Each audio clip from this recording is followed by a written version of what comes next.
Bien, buenas noches de nuevo. Entonces, estamos con los sobrevivientes de hermenéutica. Me alegra tenerlos por acá.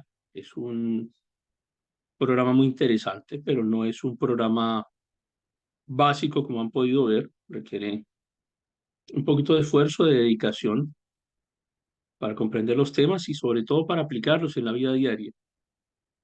A veces nos ocurre que cuando participamos en alguna formación teológica o incluso dentro de nuestras congregaciones, terminamos adquiriendo una cantidad de conocimiento que finalmente no lo aplicamos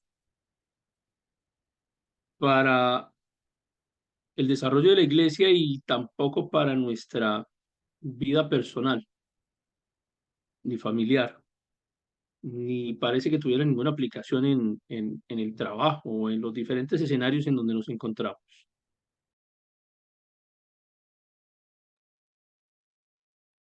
Por esta razón que lo que hemos intentado con este módulo de hermenéutica básicamente es darles herramientas que les permitan comprender cuáles son las principales corrientes de interpretación bíblica a la luz de la filosofía, de los modelos filosóficos que se han desarrollado a lo largo del tiempo. Y lo hemos hecho de una manera eh, histórica. El recorrido ha sido principalmente histórico. Hemos tratado de mostrar lo que ocurre tanto en la actualidad con algunos movimientos como, bueno, movimientos económicos, políticos, ideológicos, pero también cómo las diferentes corrientes de interpretación filosófica influyen dentro de lo que es la interpretación de la escritura, la interpretación de la Biblia, y más aún ahora que tenemos estos medios de comunicación que nos permiten estar conectados aquí en grupo desde diferentes lugares, diferentes países, porque los medios de comunicación han hecho eso, han intentado masificar algunas ideas, tanto positivas como las que no. Entonces, a partir de esos modelos de interpretación bíblica, puede uno llegar a conclusiones que pueden ser erróneas si no tiene los elementos de juicio suficiente para analizar las escrituras.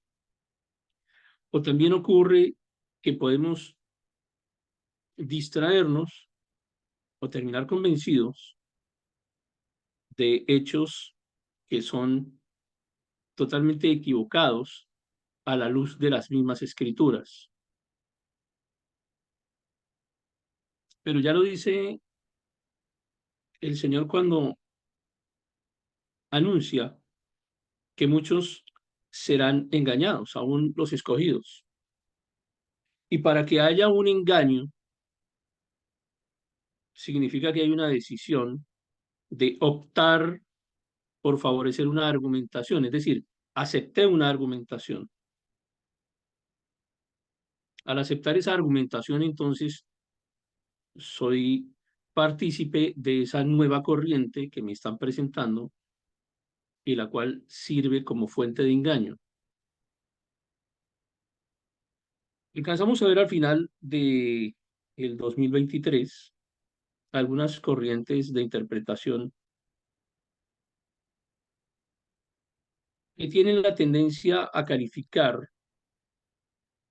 las creencias espirituales como de menor nivel, incluso em, usan una palabra, una expresión que es muy frecuente hoy en día,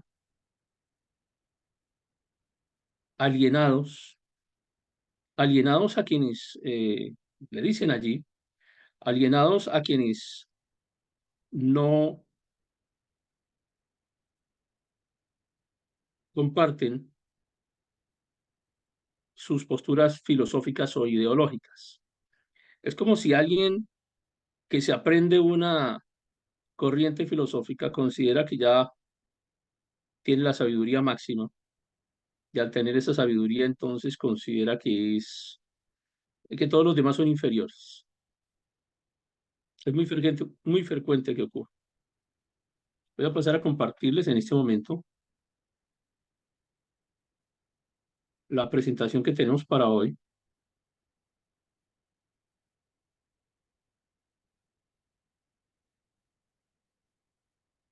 que nos habla acerca del materialismo.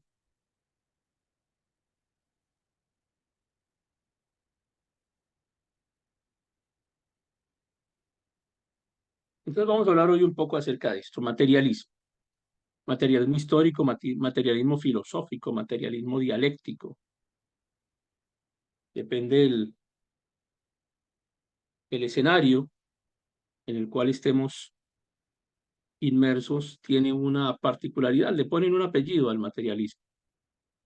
Finalmente lo que vamos a tratar nosotros de hacer acá es resumir esos diferentes conceptos y tratar de dar una explicación general de en qué consisten, cuál es su origen, qué relación tiene, si es que tiene alguna, el materialismo con la interpretación bíblica, con la hermenéutica bíblica.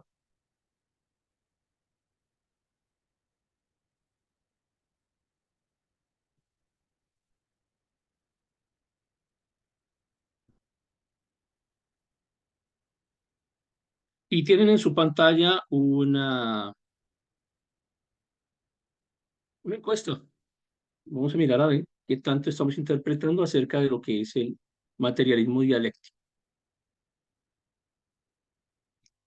Para quienes lo están viendo ya en su pantalla, pueden escoger la opción de respuesta que les parezca la más correcta.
Bien, vamos a ver, solamente una persona respondió. Vamos a ver ahora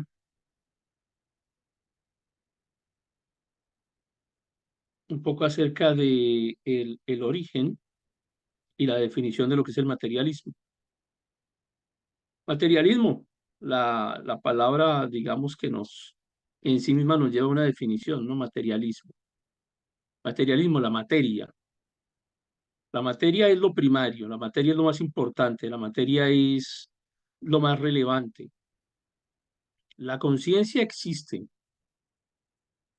pero la conciencia existe, según el materialismo, como un resultado de la materia, un resultado de una materia altamente organizada y que termina produciendo cambios que son medibles.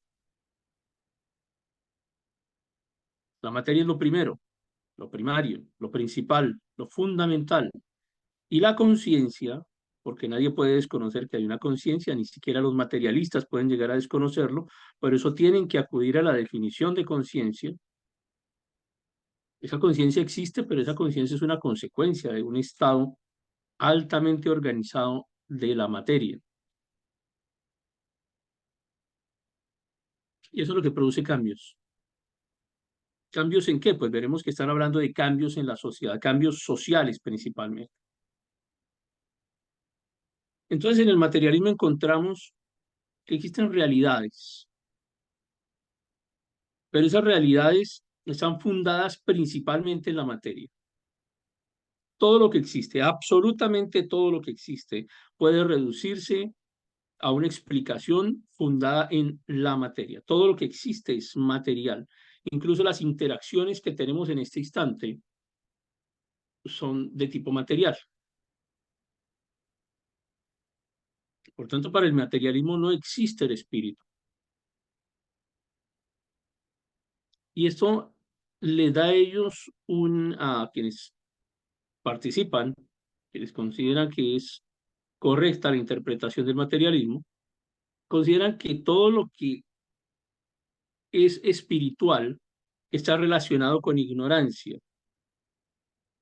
Todo lo que no es material, todo el pensar, toda la interpretación del mundo que esté relacionada con algo espiritual se considera que es ignorancia, de manera que por eso para alguien que practica el materialismo, todo lo que tiene que ver con Dios, con espíritu, con religión, si se quiere, es considerado como ignorancia. Entonces, de aquí surge nuevamente el concepto, que nos, porque escuchamos el concepto de alienados. Alienados es todo aquel que para el materialista considera que existe algo más allá de la materia. Para el materialista existe la materia, el espíritu es el resultado de la ignorancia. Entonces vamos a encontrar que la materia, al enfrentarse con lo que para nosotros son realidades espirituales, para ellos no existen. Luego, si no existen, pues se oponen. Estas explicaciones que en filosofía, no en religión, en filosofía específicamente llamaremos metafísica, que son las manifestaciones de las realidades espirituales, que ya muchas otras escuelas filosóficas habían defendido, habían explicado. De pronto llega el materialismo y desconoce todo ese andamiaje de sabiduría que habían construido desde los inicios de la filosofía y dicen que no, que realmente pues no existe nada espiritual y que lo fundamental es la materia como sustancia primaria, es decir, como elemento primario, elemento de formación de todo lo que existe. Luego es a partir de la materia, según el materialismo, que se producen las ideas, que existe la conciencia, que funciona la mente. Todos los procesos mentales para el materialismo son puramente procesos fundados en la materia. Es decir, sin la materia no existe, no existen ni las ideas, ni la mente, ni la conciencia. Y por supuesto no existe la espiritualidad. Es un poco contradictorio porque fíjense ustedes cómo la idea es algo que finalmente no es material, una idea o el concepto mismo de la conciencia, pues es algo que no eh, tiene una apreciación puramente material. Es decir, yo no puedo tener 2 libras de conciencia. Sería la manera adecuada de medirla. En que algunos no tienen un gramo de idea, pero tampoco se queda más allá no es sino simplemente una expresión. Las ideas no pueden ser medibles de esa manera. Entonces el materialismo ya desde este mismo punto está entrando en una contradicción porque considera que la materia es la sustancia primaria, pero a la vez da a entender que existen conceptos que no son puramente materiales como las ideas, como la conciencia. Sin embargo, considera el materialismo que la materia es el material fundamental, por eso le llaman sustancia primaria, de donde surgen esos otros conceptos como las ideas. Si bien es cierto que vamos a enlazar a Marx y a otros al concepto de materialismo. Ya desde la Grecia clásica existían algunas formas de materialismo. Y cuando ustedes revisan los escritos de Epicuro o de Demócrito, encuentran que hay una especie de materialismo básico, muy temprano. Pero debemos recordar aquí que el mundo, por lo menos el mundo occidental, ha pasado por una época realmente espantosa como momento histórico para la humanidad, que es la Edad Media.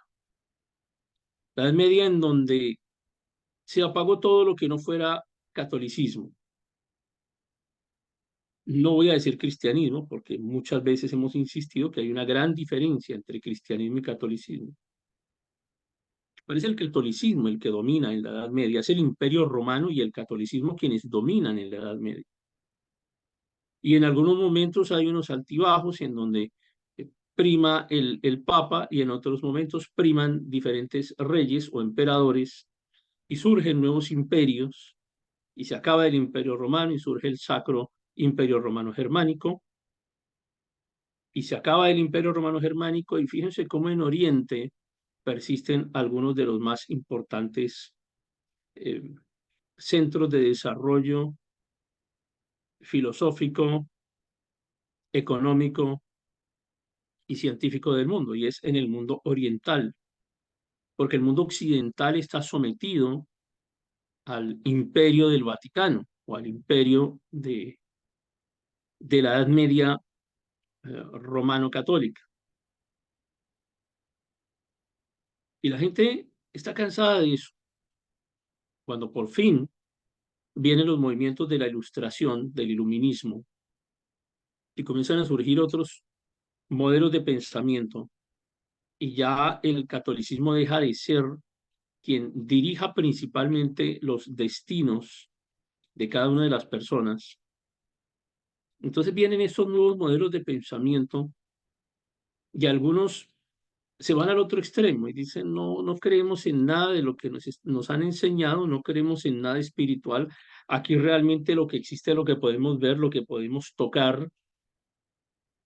Viene el concepto de la ilustración y con el concepto de la ilustración surge el llamado método científico, del cual también ya conversamos antes de finalizar el año anterior.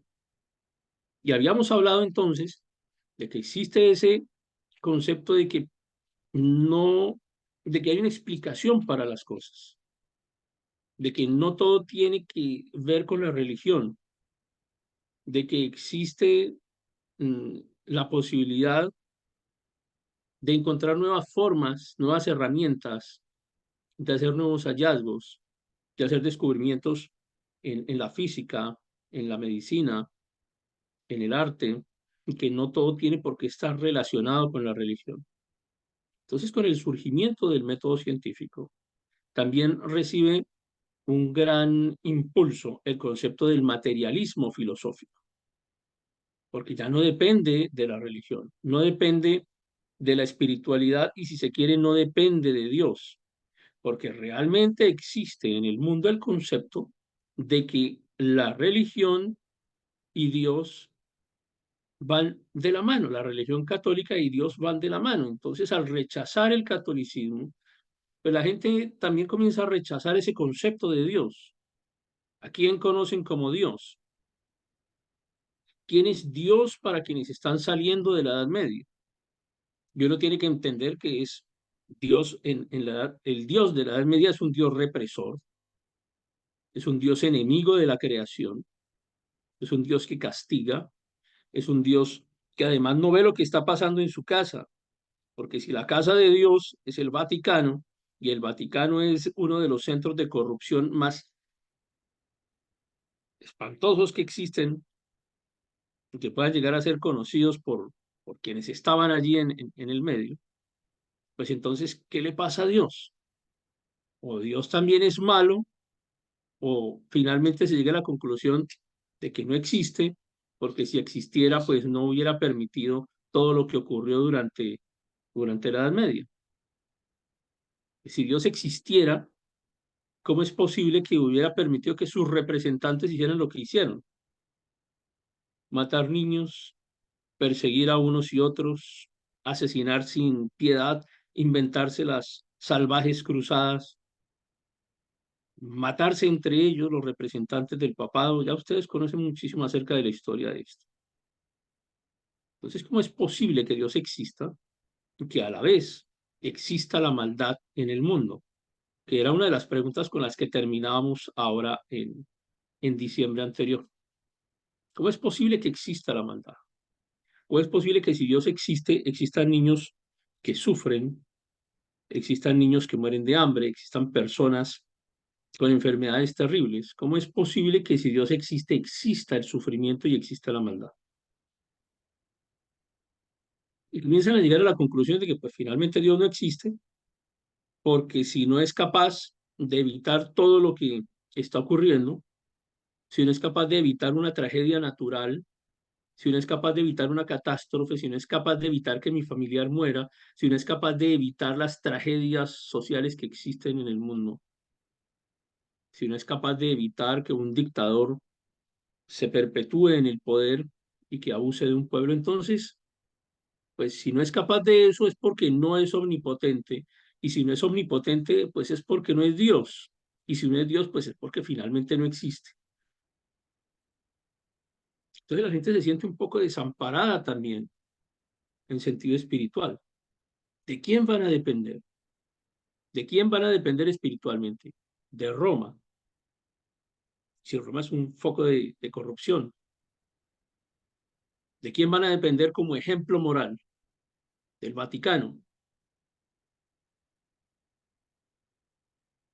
Y la gente dice, no, esto no puede ser. O sea, Dios no existe. Lo que existe es lo que vemos, lo que nosotros podemos ver, tocar, comprobar. Y comienza a tomar fuerza el concepto del materialismo dialéctico. Y existen algunos investigadores, científicos, personas que deciden comenzar a razonar. Y hay muchos casos, solamente traigo el de Giordano Bruno, que también lo conocemos, pero permítanme, les recuerdo algunas cosas de él. Y Giordano Bruno comienza a expresar algunos postulados.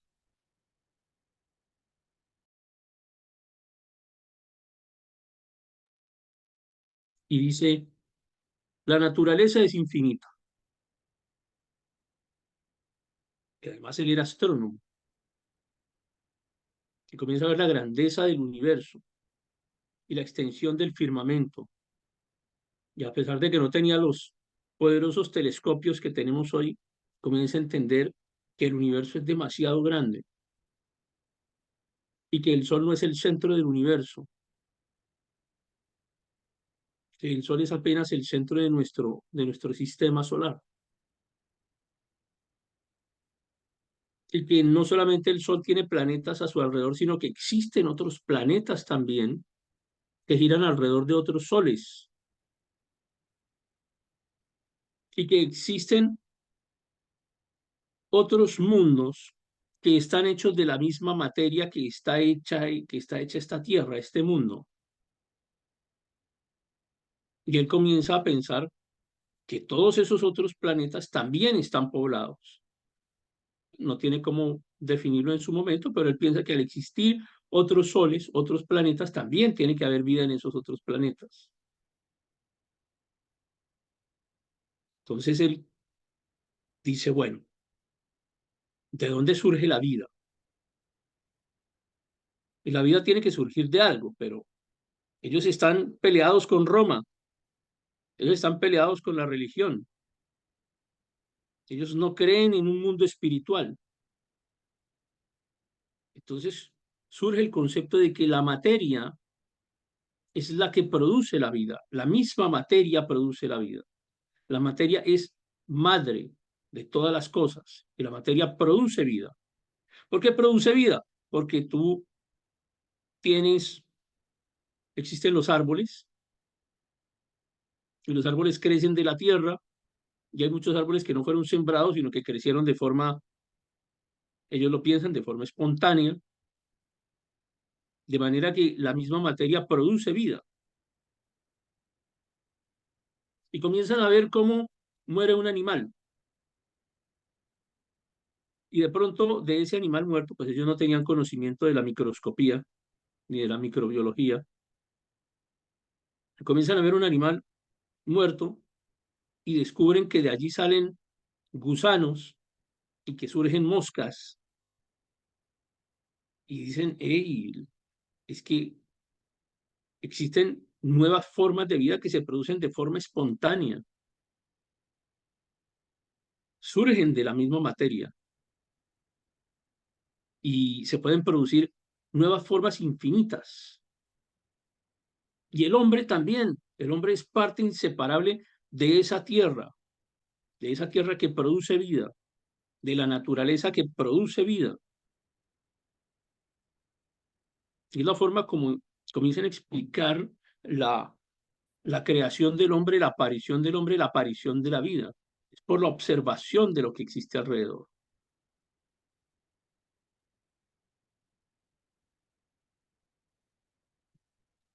Y Giordano Bruno dice, existen los sentidos, de todas maneras no se pueden negar,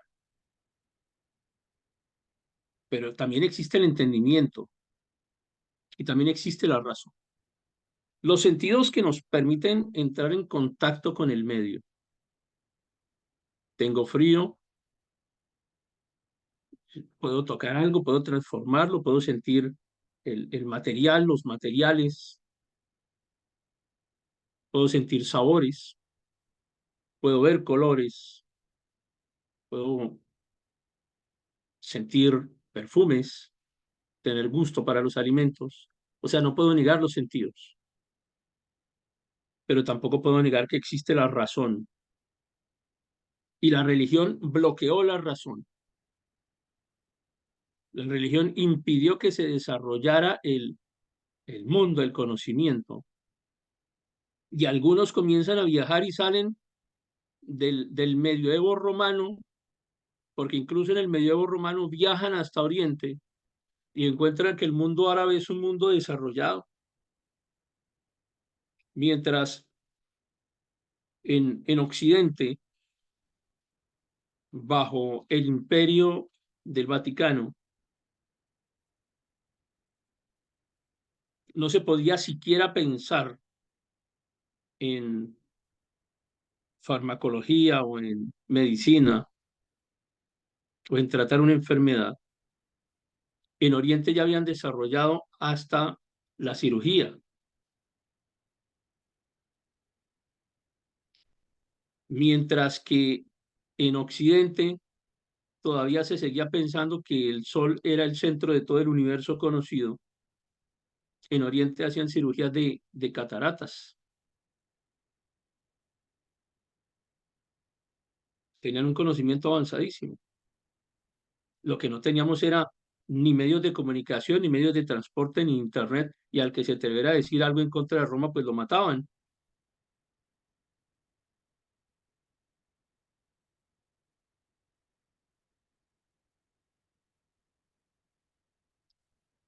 Y comienza a pensar también en algo que revolucionó la ciencia.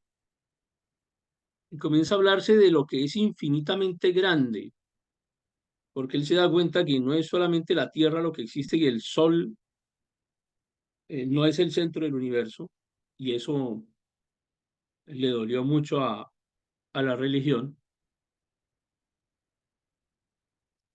y comienza a pensar que existe lo infinitamente grande, pero también que existe lo infinitamente pequeño.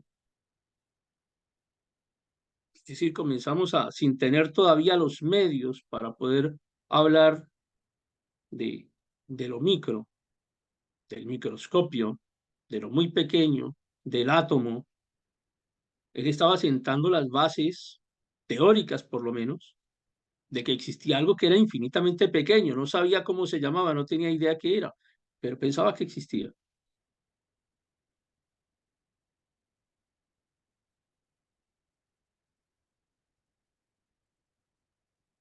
Y pues evidentemente esto no le gustó a la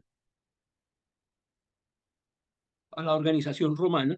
Escribió varios libros que están allí al lado izquierdo inferior de su pantalla, y en cada uno de ellos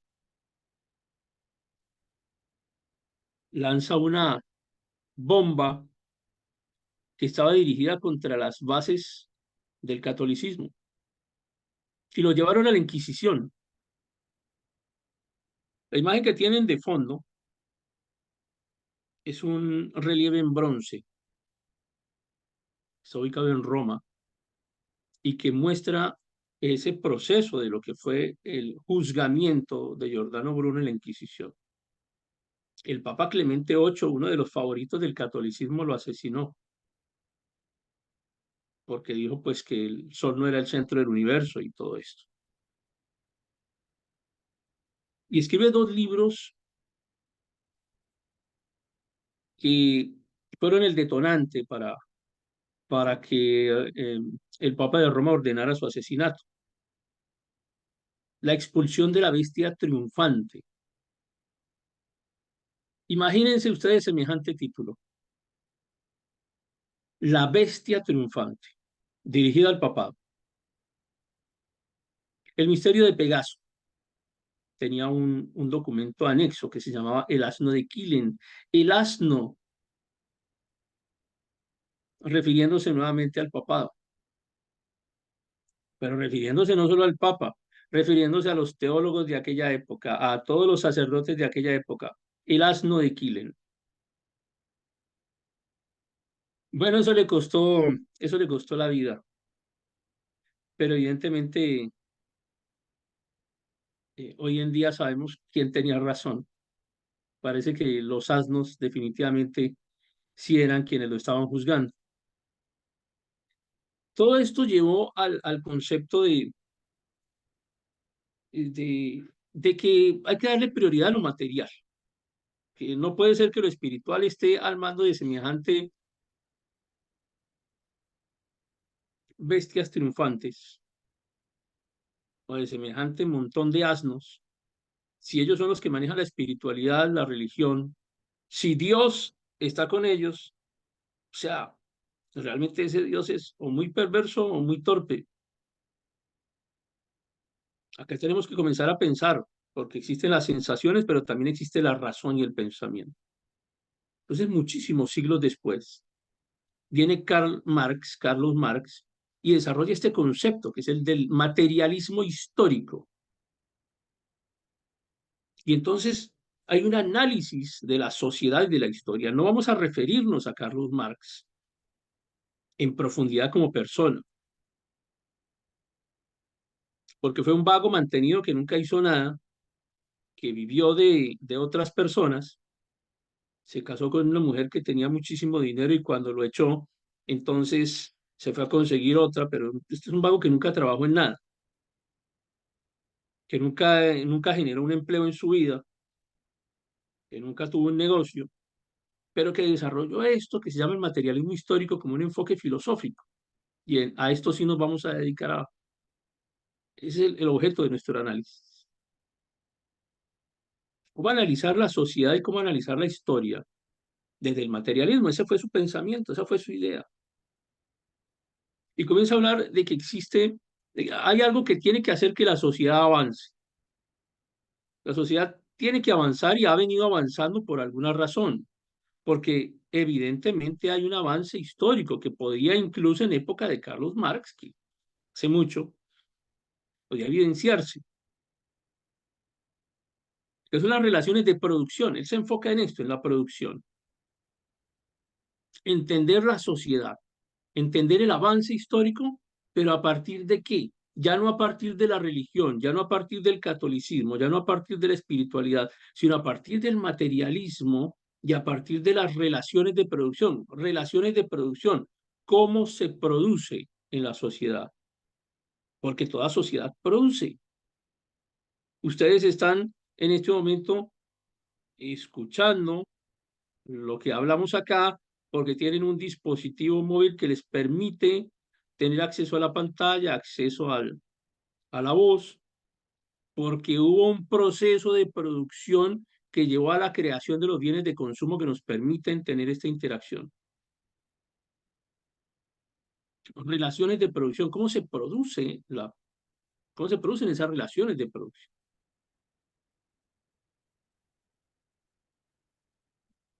Entonces, Marx establece, ya lo vimos como postulados generales del materialismo, pero ahora digamos que él concreta un poco la mente, porque no pueden negar que la mente existe, porque están pensando, la conciencia y los fenómenos que ellos consideran como abstractos también tienen una explicación y se explican como resultado de los procesos materiales. Pero acá se niega completamente lo espiritual. No es que la mente venga de algo espiritual, ni la conciencia viene de algo espiritual, ni lo que él en general llama fenómenos abstractos, no viene de nada espiritual. O sea, lo espiritual no existe, por tanto Dios no existe. Entonces aquí tenemos un primer enfrentamiento entre lo que es el materialismo y la hermenéutica bíblica. Y es una separación completa. ¿Cómo podemos hacer una interpretación de Dios si no es desde lo simplemente material? Y no es que el materialismo no pueda hacer una interpretación de la Biblia, por supuesto que la hace, pero la hace desde el punto de vista de lo material, partiendo del concepto primario de que Dios no existe, y si Dios no existe, pues Cristo no es, o sea, si existió, existió como figura histórica, como algunos materialistas lo refieren, pero otros pues aún lo niegan y Cristo no existió, y si existió, pues no es hijo de Dios. ¿Por qué? Porque Dios no existe. Ahora, si Dios no existe, hay algo que es inherente a la existencia de Dios, y es el concepto del pecado. Porque si Dios no existe, ¿por qué? ¿De dónde va a surgir el concepto de pecado? No existe el pecado. Al no existir Dios, no existe el pecado. No existe el pecado, entonces, ¿cómo se llama cuando alguien hace algo malo? Entonces se le da un nombre, se le llama delito. Entonces, para el materialista existe el delito, claro que existe el delito, pero no existe el pecado. Cuando uno mata a alguien, no comete un pecado, comete un delito. Cuando alguien roba a otro, no comete un pecado, comete un delito. Y esto es fundamental, porque en esto se están basando muchísimos de los modernos estados de derecho que separan completamente el concepto de Estado del concepto espiritual, o si quieren, del concepto de religión. Porque una cosa es el Estado y otra cosa es la religión. Una cosa es lo material, lo que existe, y otra cosa es lo espiritual. Lo espiritual para el materialismo no existe. Por tanto, la interpretación hermenéutica de la Biblia para el materialismo se hace teniendo en cuenta eh, los hechos históricos, pero no lo que para ellos, pues es que no existen realidades espirituales. Entonces no existen realidades espirituales. Es un libro eh, que puede ser usado, interpretado, comprendido, si se quiere, pues como un evento histórico, como un cúmulo de eventos históricos,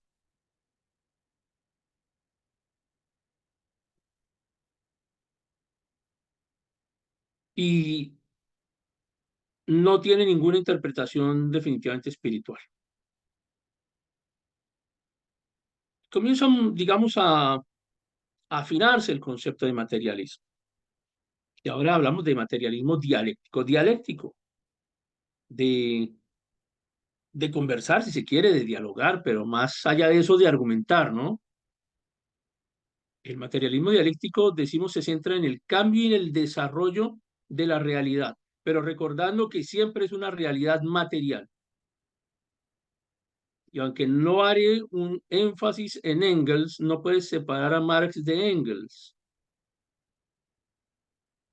Y Marx y Engels, que eran exponentes, representantes del materialismo dialéctico, utilizaron un método, que fue el método dialéctico hegeliano, el método de Hegel. Ese sí ya lo vimos en alguna de las clases anteriores. Entonces, esa dialéctica habla de opuestos.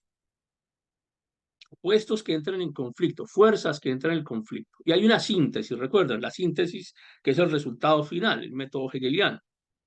Por eso se habla de materialismo dialéctico. Es el materialismo de Marx, de Engels, que usa como metodología o como método la dialéctica hegeliana. Por eso materialismo dialéctico. Para no decir materialismo hegeliano, porque entonces les quitaba el, la preponderancia a quienes estaban exponiendo de materialismo.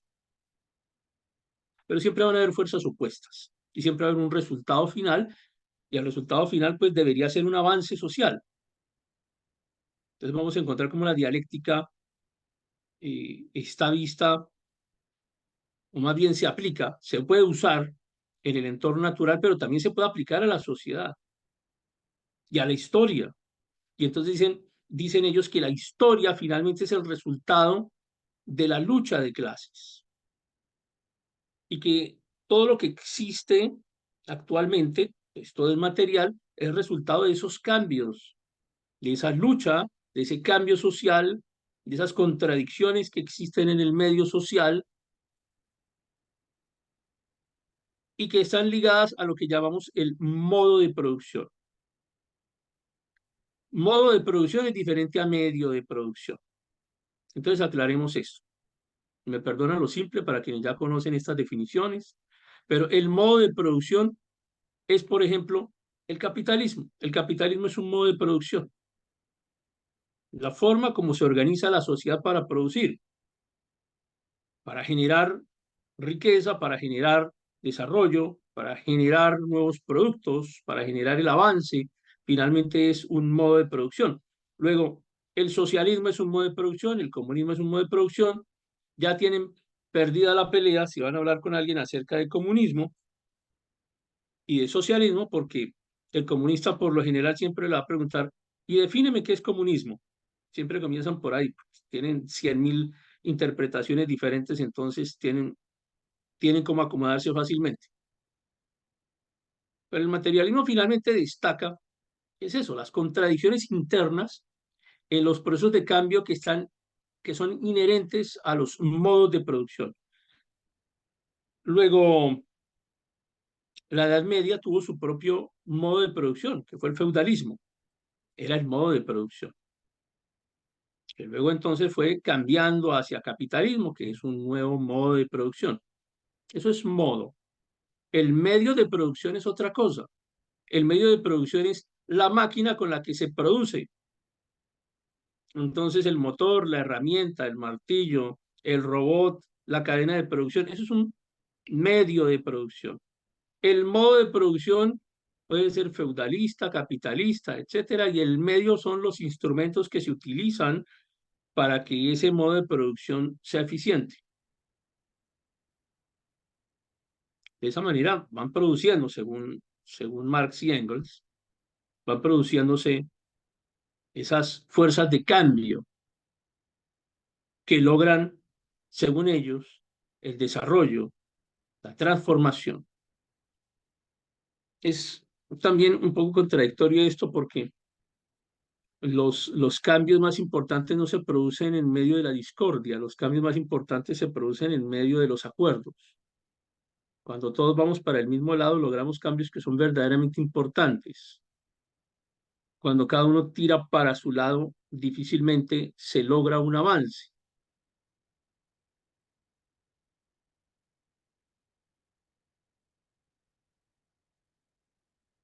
En palabras de Marx, cada uno de los modos de producción lleva las semillas de su propia destrucción. ¿Por qué? Porque establece que existen al interior de cada modo de producción lo que él llama semillas internas que conducen a la necesidad de nuevos cambios.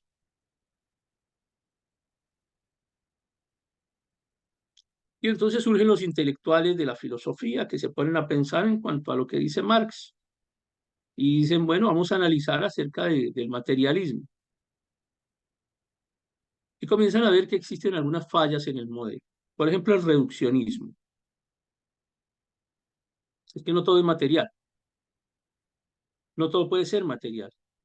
Aún el materialismo es consciente que existe la conciencia. Pero otras personas claramente dicen, existe la subjetividad, existe la espiritualidad, está siendo negada por el materialismo. Que el materialismo la niegue no significa que no exista. La espiritualidad existe. Si usted, alguno de ustedes me dice, no, es que el color rojo que aparece, bueno, el color, digamos que rojo que aparece en la pantalla, no es que ese color no existe. Bueno, pues usted puede decir que no existe, o el color negro que aparece allí no existe. Usted puede decir que no existe, pero eso no significa que no exista. Solamente significa que usted dice que no existe. El materialismo dice que la espiritualidad no existe, pero muchas personas sienten un llamado espiritual hacia diferentes modelos espirituales o religiosos, y eso es innegable. No puede ocultarse, existe la espiritualidad, existe la conciencia, existen las experiencias subjetivas, y a esto es lo que se le llama reduccionismo. El reduccionismo es reducir todo simplemente al modelo materialista, como si nada más existiera. Y existe también una respuesta en contra del materialismo, es el determinismo, porque es que el materialismo se reduce simplemente a tratar de hacer entender que todos los procesos históricos, que todos los procesos sociales existen únicamente por condiciones materiales y económicas. O sea, nada se ha desarrollado en la historia de la humanidad sino por las condiciones materiales y económicas. Y esto es tener una visión absolutamente simplista de la historia, de la realidad, de no entender que existen muchísimos otros factores que hacen que una sociedad se desarrolle, que hace que una sociedad avance. No es solamente, no son solamente las condiciones materiales y económicas. Existen muchísimos otros factores muy complejos, incluso factores culturales que hacen que una sociedad se desarrolle. Y cada uno puede pensar en su país, qué hace que su país sea único. Alguna bebida también, alguna comida, alguna fiesta patria en especial, algún evento histórico que hizo que su país sea reconocido o que haga que usted se sienta orgulloso cuando ve su bandera. No todo se reduce a la simple condición material y económica. Existen muchísimos otros factores que hacen que una sociedad sea compleja. Otra respuesta en contra del materialismo tiene que ver con el hecho de que ignoran la conciencia y la subjetividad, porque el materialismo, por más que quiera decir que la conciencia no interviene en los procesos de cambio, pues no es cierto. El materialismo tiene el gran problema de centrarse en lo material, y hay muchísimos otros elementos de la realidad humana que realmente existen. Y la subjetividad existe, por supuesto. A alguien le parece que algo es lo mejor que hay en el mundo y a otro le parece que eso mismo algo es lo peor que existe en el mundo. Subjetividad. No todo tiene por qué ser material. Hay una limitación a la forma como se explican los fenómenos culturales, porque nuevamente el materialismo reduce todo. En ese concepto reduccionista que tiene. Hay algunos fenómenos muy complejos como el arte, como las ideologías, como la espiritualidad, porque nuevamente niegan la espiritualidad. Pero, insisto, es que están saliendo de ese proceso de la Edad Media en donde tenían la bota del monje templario en la cabeza y que si no aceptaban las cosas tal y como decía la religión, pues se arriesgaban a la pérdida de la vida, de la familia, de los bienes. Claro que existe un fuerte rechazo a la religión y a todo lo que aparentara ser espiritualidad. Desconocer la existencia de ideologías, desconocer la individualidad, porque como acá todo es lucha de clases, las clases sociales, los pobres contra los ricos, los que tienen contra los que no tienen, porque a eso se reduce el materialismo.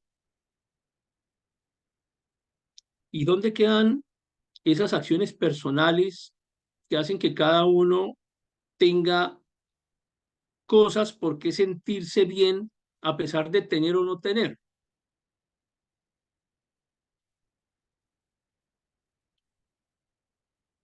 Hay una frase por allí de una tarjeta de crédito que es curiosa porque dice no, no todo se puede comprar con dinero. Y definitivamente es así. O sea, hay cosas que no podemos comprar con dinero que son demasiado valiosas. Y hay cosas por las cuales la gente daría absolutamente todo lo material con tal de tener algo que no es material.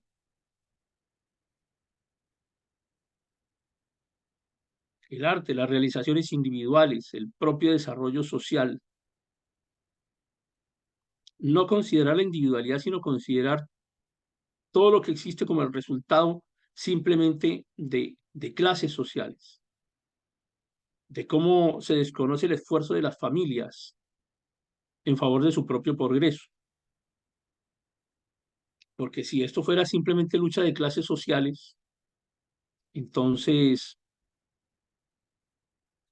¿en qué bando estarían si los de las clases sociales que tienen más recursos económicos son los malos? Entonces, pues finalmente todo el mundo quiere pasarse para el bando de los malos, porque la gente quiere tener una mejor situación económica, una mejor posición económica. La gente quiere tener un mejor computador para poder escuchar las clases. La gente quiere tener una mejor silla para acomodarse tranquilamente. O quiere tener para comprarse una taza de café o de lo que les guste tomar mientras escuchan la clase o hacen alguna otra cosa. O sea, ¿a quién no le interesa eso? ¿O quién está procurando porque le vaya peor? Es que yo quiero tener un computador más malo que la señal me falle muchísimo. Con eso voy a escuchar la clase de la peor manera. O sea, nadie está pensando en eso. Las personas luchan en favor de su propio progreso y no necesariamente tienen que estar luchando en contra de otra clase social. Y si alguien tiene la posibilidad de que le va bien en algunos negocios y tiene algunos bienes y compra alguna casa o tiene su negocio, su empresa, entonces se pasó para el grupo de los malos. ¿En qué momento se pasó para el grupo de los malos? ¿En el momento en que se consiguió su casa o en el momento en que consiguió una empresa? En ese momento ya es del grupo de los malos. Desconocer la falta de la consideración de la individualidad personal y familiar es uno de los grandes problemas del materialismo, porque también desconoce todo el concepto, y lo voy a llamar desde el punto de vista de la filosofía. Desconoce la metafísica. Y si quieren lo llamamos entonces desde la religión. Desconoce la espiritualidad. El materialismo no puede explicar la realidad espiritual de las personas, realidad espiritual, porque pueden negarlo. Algunos tendrán muy cauterizada su conciencia, pero de verdad que muchos no pueden negar que existe un llamado espiritual a algo que ellos no pueda que no le expliquen bien. Algunos incluso adoran a la luna, adoran al sol, adoran a los animales, adoran a la tierra. Hay una necesidad humana de reconocer la espiritualidad y el materialismo no puede explicar eso. Simplemente dicen eso es ignorancia. El que es sabio es el que es materialista. El que es ignorante es el que es espiritual. Buscar una respuesta más allá de lo material es ignorancia, según el materialismo. Pero también desconocen evidencia científica, ya que les gusta mucho el método científico. Entonces desconocen evidencia científica relacionada con el cristianismo específicamente, la forma en la que se originó la Biblia. Hay un módulo bien interesante que lo va a hacer Manuel, que, bueno, realmente son dos módulos, pero el primero de ellos es el módulo de Antiguo Testamento. Es bien interesante porque nos explica acerca de la formación del Antiguo Testamento de la Biblia. el gran, la parte más grande de la Biblia, ¿no? Y cómo hoy podemos encontrar apoyo en la ciencia también, en la ciencia que defiende el materialismo, a través de la historiografía, a través de la datación por carbono, a través del análisis de la complejidad misma del universo.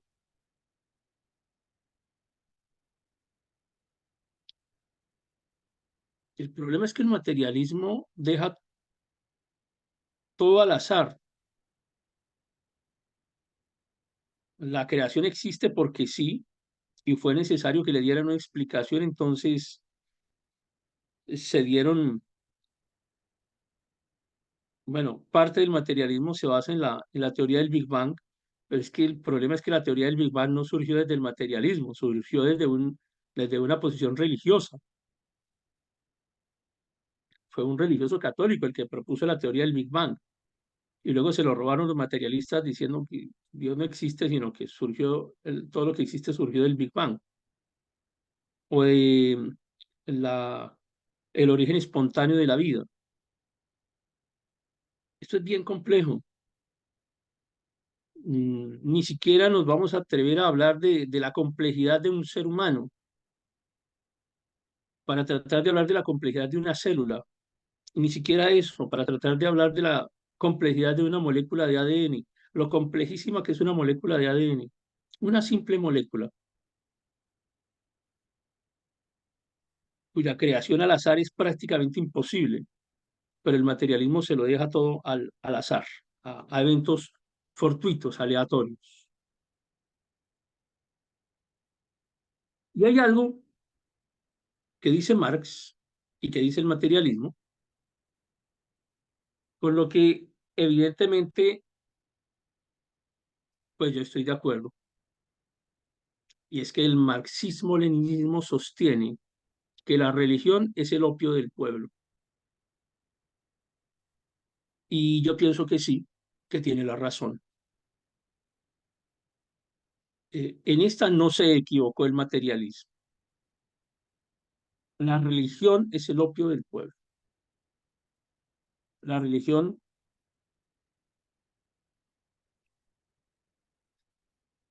lo voy a decir así, no se vayan a ofender.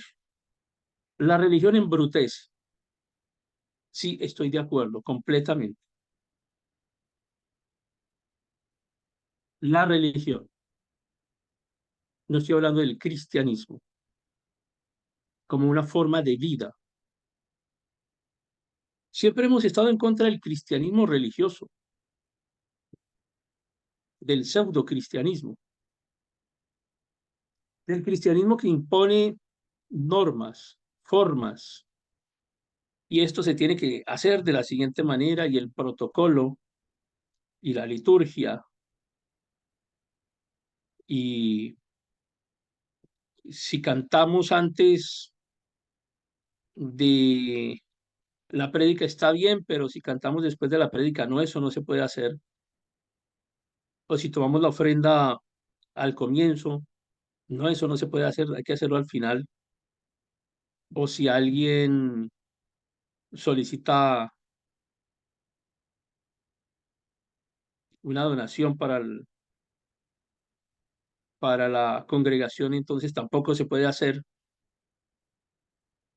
Es decir, la forma en la que enfrentamos el modelo religioso, y no fíjense que no estoy hablando de catolicismo, pero por supuesto que el catolicismo es opio del pueblo, pues claro que sí, y a ese opio era el que se refería el materialismo, y a ese opio era el que se refería Marx, y a ese opio era el que se refería Lenin, y tenían toda la razón. La religión es el opio del pueblo, claro que sí, todas las religiones, absolutamente todas, le hacen daño a las personas. Y dice más, porque promueven la aceptación pasiva del sufrimiento en la tierra, con la esperanza de la recompensa eterna. ¿Cuál sufrimiento? Entonces, despójate de tus cosas y dáselas al Papa. Compremos indulgencias. Mire que mi familiar está en el purgatorio. cosas que nunca ha dicho la Biblia, pero que la religión construyó para poder. Acuérdense que los papas del Renacimiento eran papas italianos y eran papas de familias de banqueros. Esta gente sabía hacer negocios.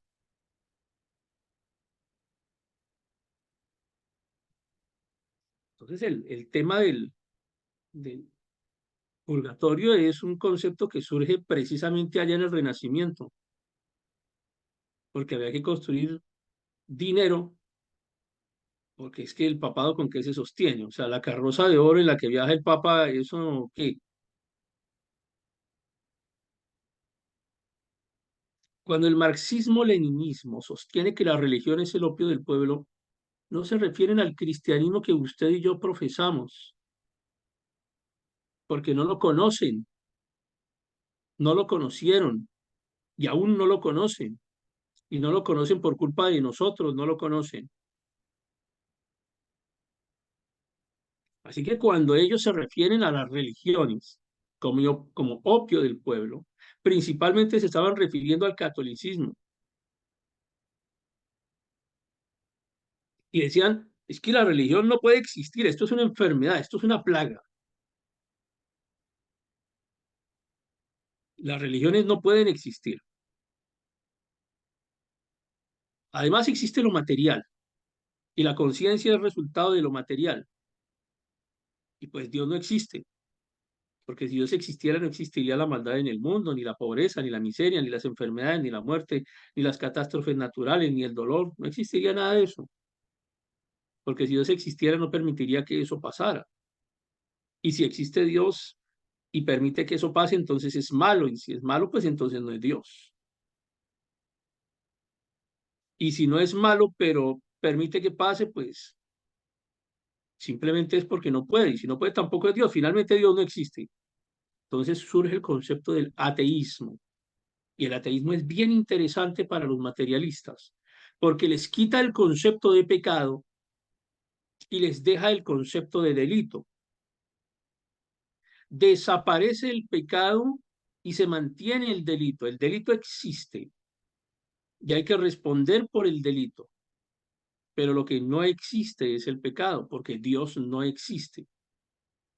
Por eso es que el concepto de ateísmo va estrechamente relacionado con el marxismo-leninismo y con el capitalismo y con todas sus vertientes que quieran, progresismo y como se quiera llamar hoy en día, porque todo es producto de la materia. Y, la, y, la, y las religiones les daban la razón. La religión le daba la razón al marxismo, la religión le daba la razón al materialismo o le da la razón al materialismo, porque el núcleo de la religión es materialista también. El núcleo de la religión busca el enriquecimiento. El núcleo de la religión busca el poder político, el poder económico. La religión busca eso. La religión busca influir. La religión, la gran religión tiene sus propios bancos, tiene su sistema financiero, tiene sus sistemas de crédito. No crea que va a venir el Banco Vaticano y nos va a hacer un préstamo a nosotros para que compremos los insumos para poner un negocio. Eso no lo van a hacer. Nosotros somos invisibles para ese tipo de organizaciones tan grandes. Luego, la religión tiene un interés económico, un interés materialista, las religiones en general. Por eso es que hay un rechazo a la interpretación bíblica, por eso no podemos hablar, la interpretación hermenéutica de la Biblia a partir del materialismo no es más allá que de un concepto puramente histórico, pero no espiritual, porque nosotros creemos que Jehová creó los cielos, la tierra, todo lo que existe, y no la creó en vano, sino para que fuese habitada, la formó.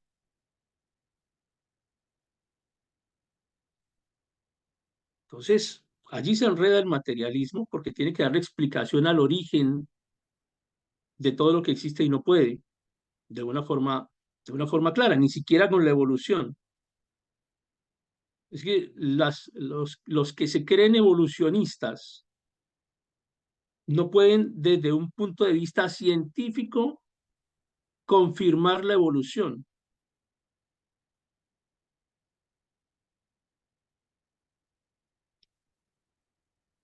Es más difícil confirmar la evolución que aceptar la creación por parte de alguien superior, a quien nosotros, usted y yo, llamamos Dios, Padre. Todavía más cercano, le llamamos Padre. Entonces, cuando eh, la burguesía religiosa existe también, y aunque Marx se refería a la burguesía católica, también quiero decirles que la burguesía religiosa no católica también existe, y no solamente estamos hablando de burguesía em, dentro de las religiones orientales, que también existe. Ah, es que el Dalai Lama, que es muy espiritual. Ah, pero mírate cómo vive y cómo viaja y lo que hace, y acusado de acoso sexual de niños, o sea, ¿y en dónde queda? Solo por nombrar una. Así las religiones orientales. Y aquí en Occidente, por supuesto, Marx se refería, cuando habla de religión, se refería era a los católicos, y cuando se refería a burgueses, no solamente hablaba de quienes ostentaban un poder económico, sino quienes ostentaban un poder religioso. Y él se encuentra con que los católicos burgueses son los que manejan los hilos del poder en, en Occidente. Y que Jesús no termina siendo sino la disculpa, la excusa para controlar a la población. Pero es un problema de los cristianos también, que esto haya sucedido, porque el cristiano no ha sido capaz de establecer todavía la diferencia entre catolicismo y cristianismo, porque todavía mucha gente cree que cristianismo es catolicismo. Y cuando hablan, por ejemplo, de las cruzadas católicas, que eran unas máquinas de asesinato, se refieren a ellas como las cruzadas cristianas, nada más alejado de la realidad. Todos los eventos históricos en los que ha participado el catolicismo, ustedes miran libros de historia y siempre se refieren a ellos como eventos cristianos, porque la historia equiparó esos dos conceptos, catolicismo igual que cristianismo, y lamentablemente hay muchos cristianos que siguen pensando que catolicismo es cristianismo, al igual que lo piensa el resto el resto de las personas. Entonces, siempre que no solo Marx, sino en general los críticos de la religión, se refieren a a los espantosos hechos producidos por el cristianismo, se están refiriendo es a un evento del catolicismo.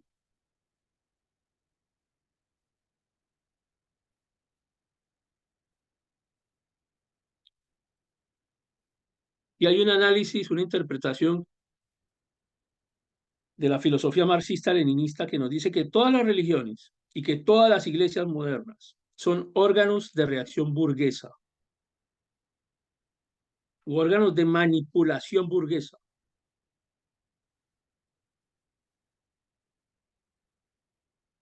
Que todas las religiones modernas son órganos de reacción burguesa. Leámoslo de esa manera. Y están en lo cierto.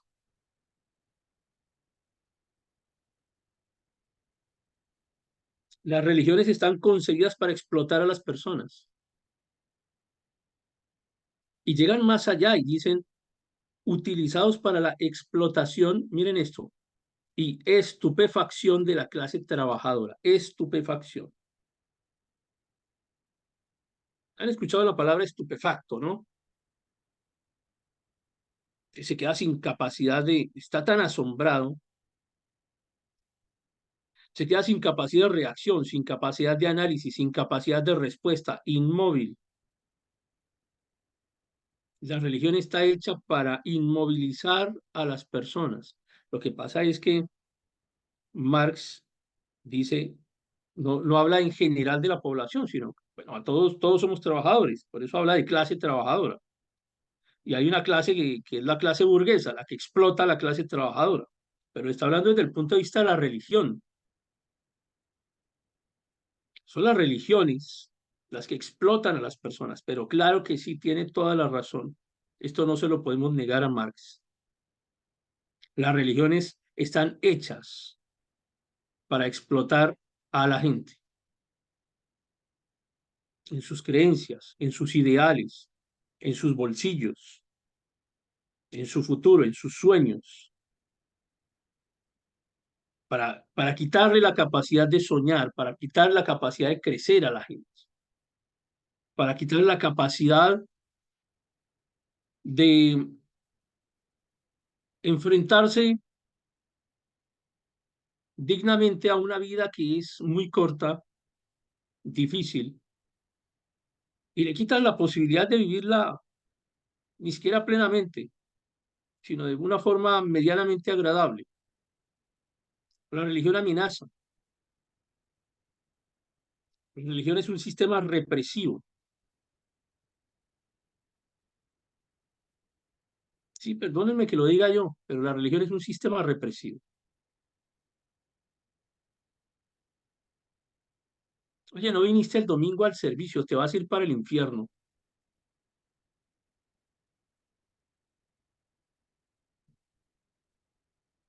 Oye, yo sé que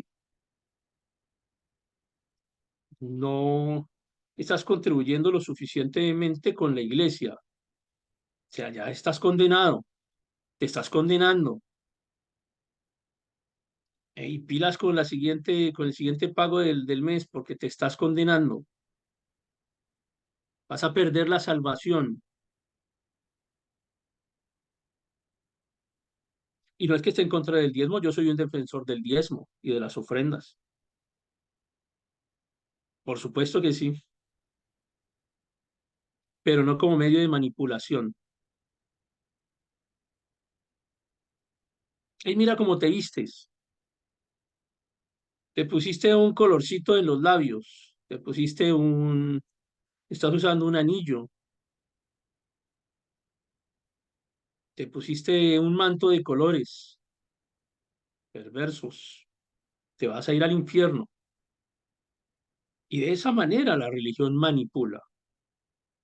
Ah, Hansel se está poniendo su gorrito. Estás condenado, Hansel.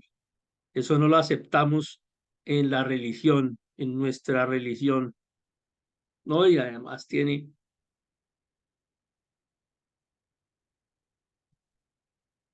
no, ya nada que hacer, ya, hasta ahí fue. Nos te vamos a sacar del Zoom.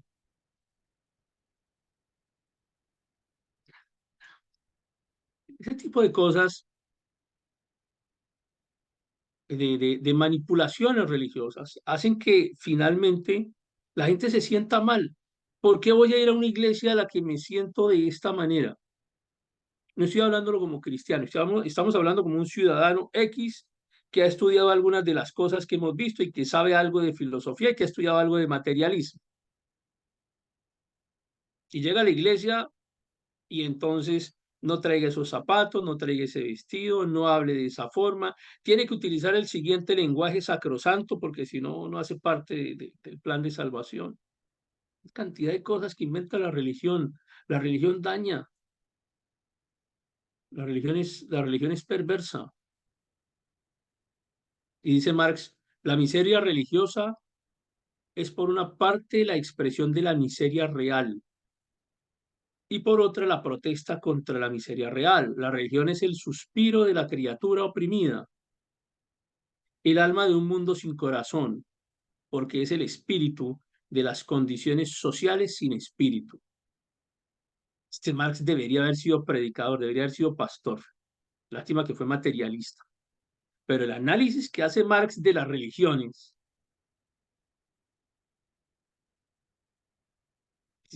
es, es fenomenal, es excelente. Finalmente, las religiones no nos convienen a ninguno. Mire, todo lo que tenga sabor a rito nos convierte en religión. Todo lo que se convierte en esquema de culto nos convierte en religión. Es que a Dios le agrada más si la puerta del templo queda a oriente que a occidente. Es que a Dios le agrada más si utilizamos luces azules, porque si utilizamos luces rojas, eso no le agrada a Dios. Nos inventamos una cantidad de cosas. Dice Marx, la religión es irrealizable al no ofrecer sino una pseudo realización de la naturaleza del hombre. Es sencillamente un obstáculo al que hay que abatir.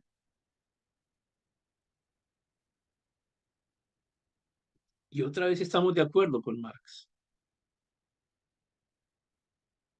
Lo que no podemos estar de acuerdo es finalmente con el ateísmo que profesaron o que profesan. Finalmente, atacar al cristianismo como si fuera catolicismo porque no han comprendido la diferencia entre lo uno y lo otro. No han comprendido el cristianismo. Y el problema es que en muchos lugares el cristianismo también se ha convertido en religión, con unos ritos tan parecidos a los del catolicismo, que uno piensa que lo único que falta es que se pongan la ropa, el pastor se ponga la ropa de cura y ya, eso queda idéntico. Hasta ponen la entonación de la voz cuando vamos a celebrar la Santa Cena y elevan la voz y hacen una cantidad de cosas impresionantes. Convertimos el cristianismo en religiones. Entonces finalizo con esto porque hay un análisis bien interesante que hace este personaje, este alemán, se llama así, Historia criminal del cristianismo. Pero miren el título que le pone, Historia criminal del cristianismo.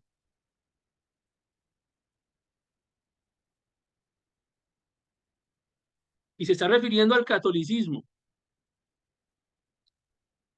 porque si esta persona, el autor de este libro, comprendiera la diferencia entre cristianismo y catolicismo, el título de estos volúmenes, porque además son 10 volúmenes, no es un solo libro, son 10 volúmenes, no se llamaría historia criminal del cristianismo, sino se llamaría la historia criminal del catolicismo. Pero por culpa de nosotros, que la gente no comprende la diferencia entre lo uno y lo otro, autores como este llaman a su libro, ni siquiera a su libro, a su obra, la historia criminal del cristianismo. Publicaba que hace poco, 1986, ha venido publicando tomo tras tomo. Ahora, miren algunas frases que utiliza el autor. El éxito del cristianismo en el Imperio Romano solo fue posible gracias a dicha destrucción, ya que así los cristianos podían considerarse como el Israel auténtico de Dios. Fíjense cómo el autor se refiere al católico como si fuera cristiano. Porque cuando aquí dice el éxito del cristianismo, reemplacen acá, en estos textos reemplacen la palabra por la que corresponde, que es el catolicismo, porque el cristianismo no hizo nada de lo que está expresando este autor en sus obras. Lo hizo fue el catolicismo. El éxito del catolicismo en el Imperio Romano solo fue posible gracias a dicha destrucción, ya que así los católicos podían considerarse como el Israel auténtico de Dios. Porque es que acuérdense ustedes que los católicos persiguieron y mataron cristianos durante toda la Edad Media. Si hay alguien que había, si hay alguien que, un grupo que fuera objetivo del catolicismo para ser destruido fueron los cristianos, en las diferentes formas en que se llamaron en aquella época.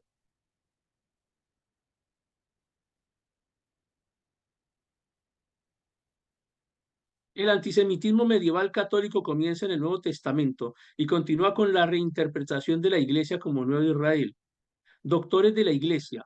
¿Cuál iglesia se refieren? Se refieren al grupo católico, como Efrén de Siria, Juan Crisóstomo, Jerónimo de Estridón e Hilario de Poitiers. ¿A quiénes se está refiriendo? A líderes del catolicismo, no a líderes del cristianismo. Los líderes del cristianismo no eran esos. Ya ustedes los conocen, ya vimos el curso de reforma. Tomo uno de la obra de la historia criminal del cristianismo. Tomo uno. El emperador Constantino I convirtió el cristianismo nuevamente. Cristianismo no, el cristianismo no estaba por allí. Convirtió al catolicismo en religión de Estado. El catolicismo fue la religión de Estado de Constantino. Y dice el autor, transformó la iglesia de los pacifistas en la iglesia de los capellanes castrenses, es decir, de los curas militares, de los ejércitos paramilitares llamados templarios, porque esos fueron los ejércitos de los templarios, fueron ejércitos paraestatales, ejércitos paramilitares.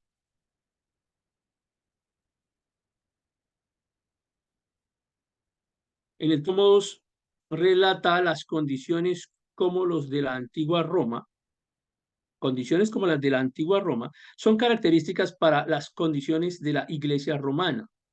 Las atrocidades realizadas por los pastores, y aquí yo puse de, de mi propia escritura, entre paréntesis, sacerdotes católicos, porque cuando el autor habla de pastores, no está hablando de los pastores que conocemos de la iglesia cristiana, no, está hablando de sacerdotes católicos. Pero ¿cómo le llama él? Dice, los pastores cristianos de la antigüedad tardía fueron disimuladas por los historiadores de la iglesia. Nuevamente hay otro concepto bien equivocado. Sí, sabemos que hay pastores que se equivocan frecuentemente en muchas de las situaciones pero pues pretender que existían pastores cristianos en la Edad Media, no, lo que existían eran curas católicos. Tomo 3 se refiere al sistema de falsificaciones católico, el engaño de los milagros y las reliquias, ya ustedes me imagino que saben bastante del tema. O sea, le llaman reliquia a cualquier trozo de cadáver, toman un trozo de un cadáver, un dedo, una cabeza, un esqueleto, un fémur, lo que sea, y lo encierran dentro de una urna de vidrio, de oro, de lo que sea, y le llaman reliquia, y allí se le invita a la gente para que pida por milagros. Muchas facciones del catolicismo niegan que eso exista, pero pues es evidente. La economía de las peregrinaciones, el negocio de las peregrinaciones, el oscurantismo y la ruina de la educación de la antigüedad, la destrucción de libros por los católicos y la destrucción del paganismo. Pero fíjense una cosa, lo que el catolicismo llamaba paganismo, dentro de lo que el catolicismo llamaba paganismo estaban los movimientos cristianos, porque el cristianismo para los católicos era paganismo, los paganos. Muchas veces cuando se habla de herejes en el catolicismo y se habla de paganos en el catolicismo, se están refiriendo a los cristianos, para que vean la diferencia que existe entre una y otra cosa. Mantener y consolidar la esclavitud, la falsa enseñanza social y real política social de la Iglesia, refiriéndose al catolicismo, y eso lo habla en su tomo 3. En el tomo 4 le hace una dedicación especial al Papa Gregorio I, de quien dice tenía una doble moral, que siempre predicaba el arrepentimiento y el fin del mundo, pero perseguía la extensión de su poder personal por todos los medios, para lo que sabía usar la cárcel, la tortura, la toma de rehenes, los saqueos, el soborno. En el catolicismo le dicen San Gregorio. Habla de la donación de Constantino como la mayor falsificación de documentos de la historia. Habla de las relaciones oportunistas de Carlomagno con los papas. Te nombro papa, me nombras rey, me nombras emperador.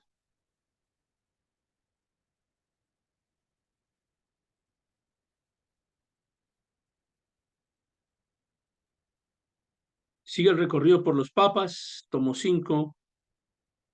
Habla de los intereses financieros de algunos de ellos, de cómo se excomulgaban unos a otros, de cómo se encerraban unos a otros, de cómo se asesinaban unos a otros, de cómo se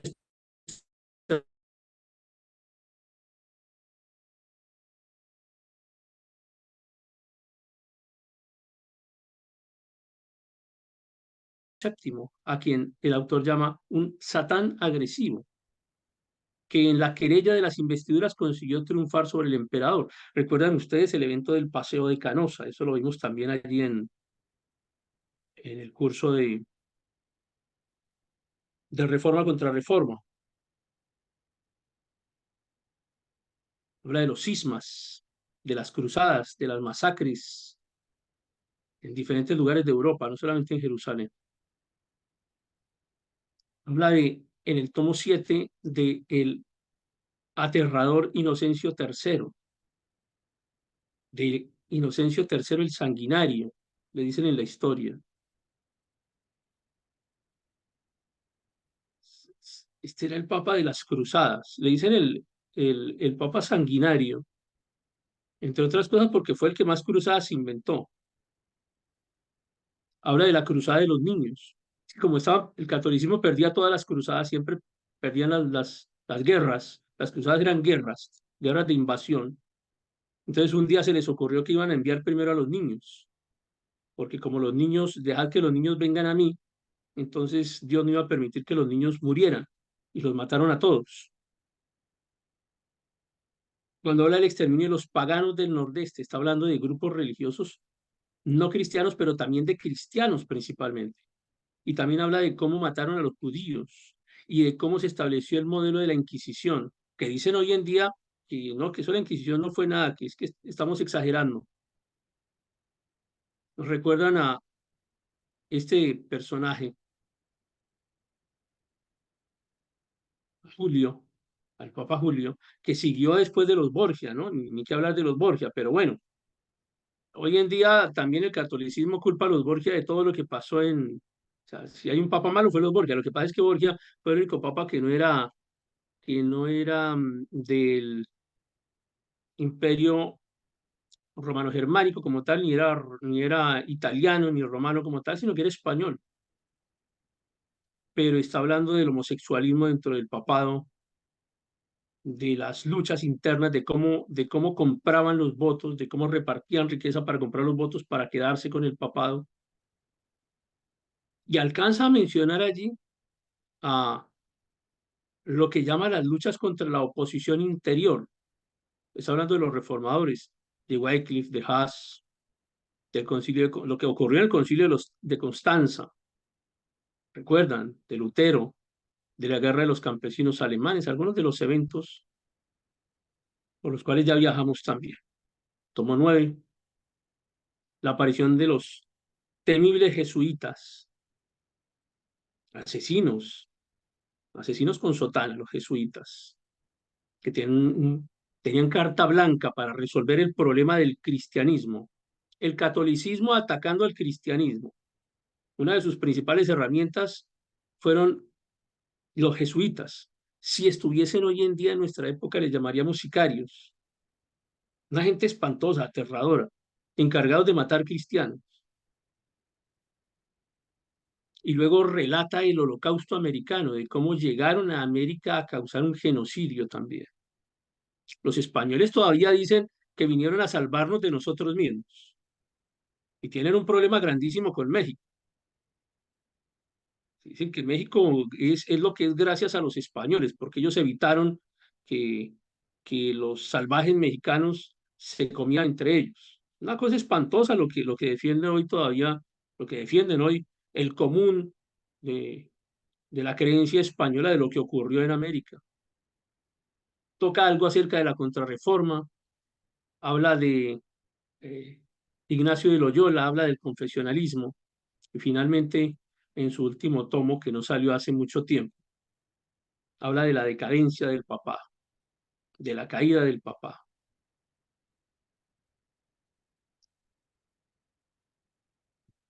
Leer este documento o leer estos 10 tomos tiene que hacerse dentro o teniendo la perspectiva de cuando el autor habla de cristianismo, insisto, se refiere a catolicismo.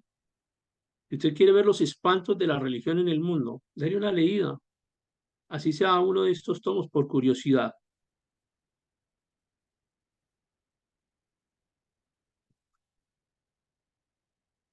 La próxima semana hablaremos de nihilismo, el nihilismo y la hermenéutica bíblica.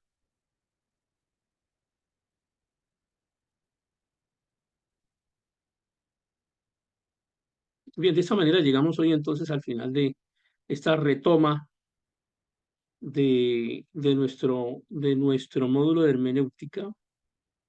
He venido insistiéndoles, no busquen un módulo de hermenéutica que nos hable exclusivamente de los modelos literarios y de los... Ya eso, ya no, eso no está para ustedes, eso es de primaria de hermenéutica. Porque llega alguien, oye, es que esto está de moda, ¿no? Sobre todo en Latinoamérica. Quieren venir los pseudointelectuales a hablarnos del materialismo dialéctico, de las luchas y de la oposición de clases, de la religión. Hay cosas en las que hasta compartimos con el materialismo, su interpretación, su visión acerca de la religión. Yo, no ustedes, yo personalmente la comparto. Pienso que hacen una excelente lectura. Los marxistas-leninistas hacen una excelente lectura de lo que son las religiones, pero nosotros no somos una religión.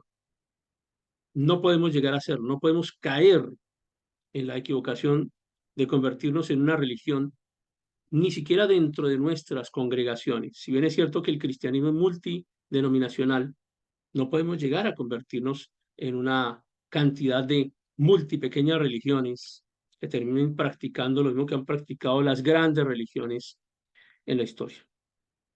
Quiero agradecer la presencia ahora. Veo a Laura que prendió su pantalla. Laura, por favor, buenas noches, ¿cómo estás? Laura, por favor, nos Hermano. colaboras. eh, ¿Dónde estás, Laura? No recuerdo. Sí, yo soy Laura Soto, yo soy sobrina política de la pastora Marjorie. Soy casada con Ah, un ya, sobrino bien. de la pastora Marjorie. Ella me invitó a la conferencia de hoy.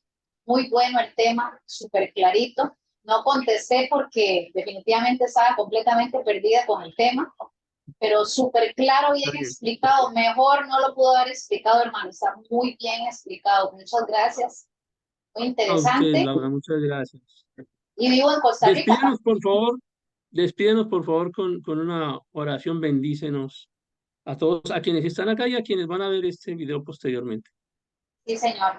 Padre, te doy gracias porque tú eres bueno, porque todas estas cosas suceden en tus tiempos, todos estos temas a los que hoy tuve la oportunidad de estar escuchando y aprendiendo. Hoy era el día que tú tenías preparado para mí.